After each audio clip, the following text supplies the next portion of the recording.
Hello and welcome. Another day with Rich and my baby's apiary. Some exciting, fun stuff for today. Just got out the bee yard. Had two more hives to finish before I take a little break. Just want to make sure that all the hives had resources. And thank you for that question about how do you know when it's time to feed your bees. So I just did a video on that, how to look in your hive for resources and look for the 4 and the 3. The 4 is your protein and your carbohydrates. You want to find honey. You want to find nectar. You want to find bee bread. And you want to find pollen. Those are your 4 main resources you want to find down in that brood chamber. You want to make sure they have plenty of that. If they have at least 4 frames of resources, you're good. I just checked one of my hives. They had about 2 frames of pollen and bee bread, front to back on both sides. Of course, I have a honey super up top. You know, if they want to take that honey, that's fine. They work for it. I won't be mad at them. So, what we want to talk about today, another sunshiny afternoon. The morning was rainy. You know, yesterday I played around because the sun was out so bright and shiny, and I took my time, and lo and behold, the rain came. So I didn't get 2 of my hives done. So I just went out and checked the last 2. Good news on the resources, but unfortunately bad news on the mites. I also did a mite count on my best hive, and wow, I'm embarrassed to tell you I had 12 mites, which is way over the threshold. So now I have to do some treatment. Of course, I have oxalic acid vapor always, and I have some Formic Pro. I actually have one treatment of that, and that's probably what I'm going to use. Later on, I'm going to give them a hit of oxalic acid vapor just to hit those mites. You know, that's it. It's this time of the year. You know, after the season and your hive has been booming, that's one thing about a good laying queen. She lays so much brood that you got to remember that every time that brood is hatched, you got mites coming out of there being reproduced.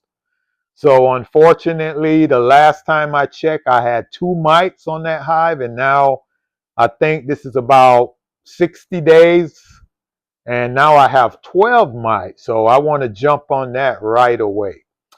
But nevertheless, now let's talk about some feeders. You know, we talked about resources and if you need resources. So let's say you check your hive and you need resources. How do you give the bee resources and what do you put those resources in?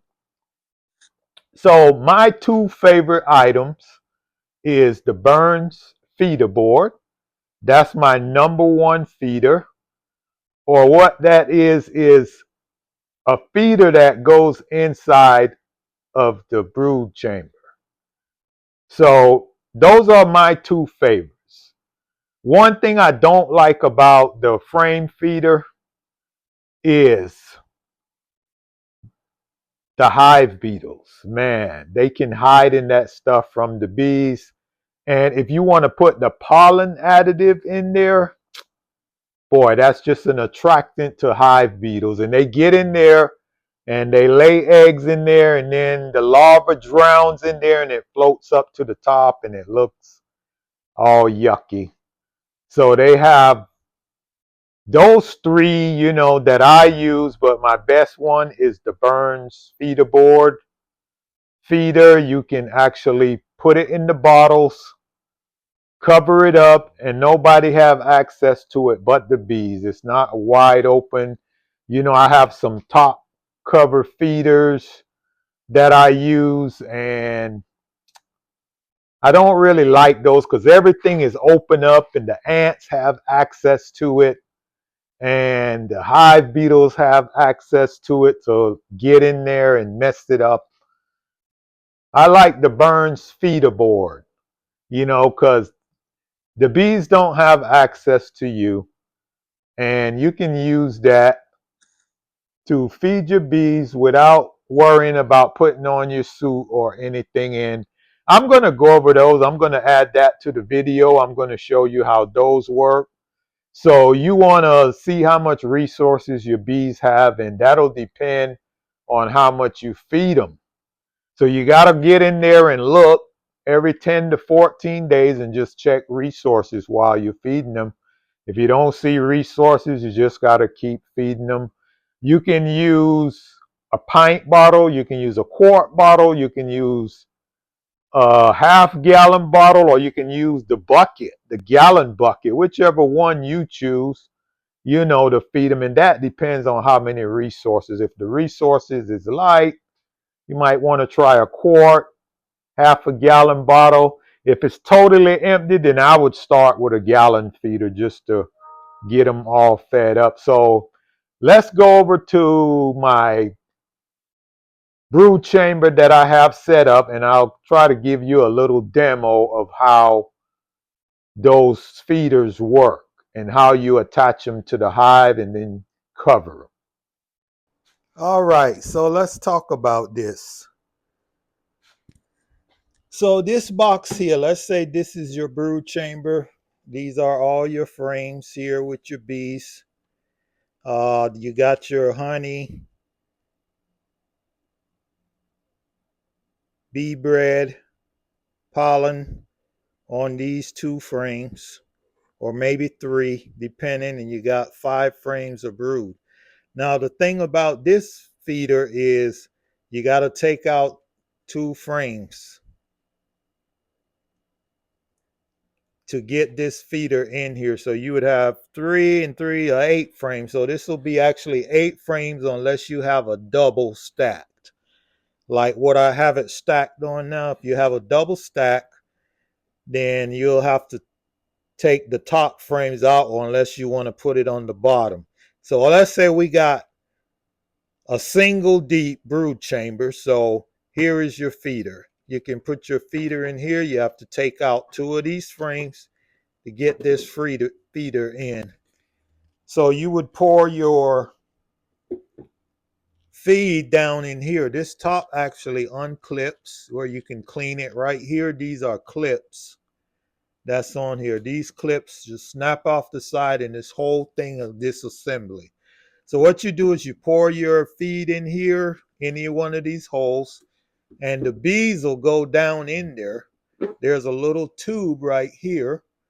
As you see, the bees can crawl down in that into the feed, and they can absorb the feeding without drowning. Just in case you don't know, bees are not good swimmers.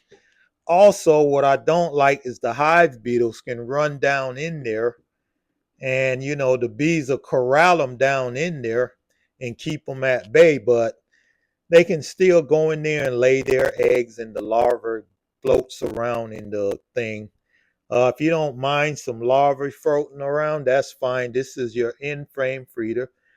So you put that in there, and then you put your telescopic cover over this. So that's one way to feed. So the other feeder would be the top feeder. So you take this out. Let's just take this out for now. We're not using that one. So you would have your 10 frames. I didn't put the 2 back in here. So let's just say we have 10 frames. So now this sits on top. And you can hold up to a gallon or more in this tray. And what happens is the bees come up through these white fittings right here that you can actually see them down the top here. They'll come up underneath and go over and go down, and they can suck the syrup up out of here. So this is another feeder right here. This is a top feeder right here, and then your telescopic cover would go over the top of that. So that first one, that's my least loved one. This is my second best one that I love. The only thing is all of this is full of syrup and the ants have access to it. So if your cover don't cover it up really well when you put a block on it, or whether you I always forget the name of those straps that you put around the hive. You put that, or you put a brick on it. If they don't pull it tight enough, the ants will get between there and you'll get ants in here. So this is the second one, and this is called the top cover feeder. So let's get rid of this, and then I'll show you my favorite one. My next favorite one, this is my Burns feeder. Now I love this one. This one you can put on the top of your hive, and guess what? The bees don't have access to you. So you would put, I'm going to grab a syrup bottle here for a minute, one that's closed. Give you a demo. Yeah, you would put your feeding bottles like right in here. Like that, you'll use like a quart bottle, a gallon bottle, or this is a pint. It depends on how much you can put to, if you have small bottles. Actually, I have a big one here. This is actually pure honey that's crystallized. Like that. Whatever feeder you want to put, you can put 2 of them. And then this is for your pollen patties, but I'll tell you about that in a second.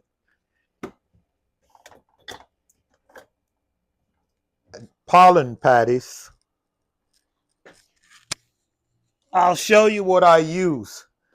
I actually put this on top of the brood thing. I would take this and put it in here like that. And what it does, it has legs on it. As you can see, what the legs do is it lift the pollen patty up off the top bar so the bees have access to all sides. Because what happens as soon as you put a pollen patty in there, the hive beetles love that. They'll burrow in there and they'll lay their larvae in there and they'll all hatch out, and it's just gross. So when you have it like that, the bees have access to it. And that's my secret of putting pollen patties in South Florida. Most people will tell you don't put pollen patties in your hive because it'll cause larvae to be hatched. The hive beetles will lay their eggs in it, which is true. But this is the fix for that. And that's because before you would just put the pollen patty right on it, and the bees didn't have access to the underside. So what'll happen, that the hive beetles will come up, they go in it and they lay their larvae, and then the hive beetles will come up from the bottom, burrow into the pollen patty, lay their eggs, and they'll turn into larvae and hatch out and just be all over your hive. It's real gross. So this is what I use for that. So that's what this little hole was for. Originally, you'd put your pollen patty on there and press it in, and the bees will eat it from underneath. But if you got any hive beetles on the top, the bees can't get to them. So this is the best feeder I like, because you don't have to open the hive to change the bottle. Because I'll show you how it's actually set up. Let me grab a empty medium super. Usually you'll put a super around it like that, and then you put your bottle in on top, and then you cover this with your cover. So when you come to change it, you take the cover off, and then you can just take your bottle off, swap it, put another one, and then the bees don't have access to you. You don't even have to worry about dealing with the bees. They can't come out because this has screen. This has a screen, this has a screen, and there's a screen in there where the bees suck, and you'll have a hole in that. The bees will come through there and they'll suck your syrup out. So those are my 3 feeders, that I like. And like I said, depending on what you need in your hive, if you look in there and you don't see any bee bread or pollen, you got to give them some type of pollen substitute, which will be mainly the pollen patty, or you can actually get regular pollen and mix it in your syrup, and then you can put it right here, and the bees will suck it right in, and you don't have to worry about the hive beetles getting to it. So that's my number one way of feeding, and I'll show you. I have some right here. All the pollen is actually at the bottom. If I lean it, it got holes. I don't want the syrup to come out. But this, all the pollen has settled at the bottom. So I usually put, this is a 1-to-1 mixture, and I put the pollen additives in it. And what I'll do before I put it on, I'll shake it all up and it turns orange. But all of it's sitting at the bottom now. So that's one way to get pollen substitute in for your bees if they are low on resources. So I hope that this has been an instructional video to you and to all my beekeepers down in South Florida. You know, this is what I use. Like I always say, you have to learn how to learn what your bees like and what they don't like, and then what benefits you. You know, like I say, I like this because the bees don't have access to me. I could just come out, change it without having to open up my hive. And also this one too. This one here, the bees don't have access to you. They're under the bottom of this. So if you want to use this one too, the bees don't have access. You just take the top off and refill this with syrup, put the top back on. And then the other one, the frame feeder, you got to go in there and mess with the bees. So if you want to use this one, this is the frame feeder. You put that in there. You want to use that, or I have a different one. I have this one, which is pretty much the same. It has a hole here at the end, a hole here at the end. And this one comes apart too. Let me see. Yeah, I'll just show you what's in there. All right, look like the bees propolize it. I'll have to fight it to get it open. But anyway, this one comes apart too. It has that same little ladder. You can see the feed. You pour your feed in here or here, and you set it in. I wouldn't pour the feed in it like this while it's sitting. You can if you're a straight shot or you have a funnel. I like to put mine in while I have it out, and then put it in there like that and let it slide right in there like that. So for all those learning how to feed your bees, I hope this has helped you, or you've gained some type of knowledge of how this is done and the different kind of feeders that we use. And there's plenty more feeders. These are just the 3 that I happen to buy, so I know about them. So I'm just showing you how they work. And have fun. You know, beekeeping can be a lot of fun. It's very educational. You learn so much about the bees. And also what you need to do is learn what's blooming in your environment. You know, when you're riding around, look at the trees, look at the bushes.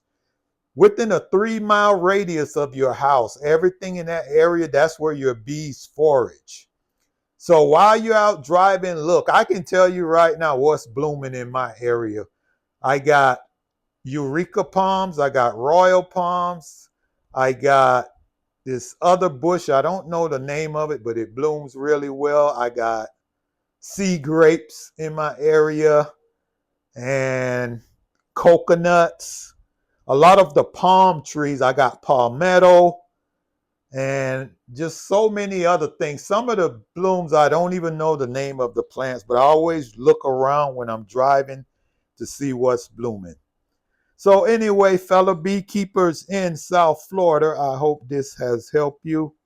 And thank you for watching my videos. And as I say, drop a comment in there. If you have any questions, you can find me on Facebook. You can find me on YouTube. Let me know and I'll do a video for you. And if I don't know, I'll research it and do a video for you. Like I say, I'm not a master beekeeper, don't know everything about beekeeping, but all the things that I've learned, I'm willing to share with you. Those that's coming behind me, those that's in front of me, that's good. Thank you. Criticize me if you like. No problem. I take constructive criticism. So if you see something that I'm doing wrong or something I can do a little better, drop a comment. I appreciate it very much. And you have a great day until the next video. Peace, love, joy, and happiness.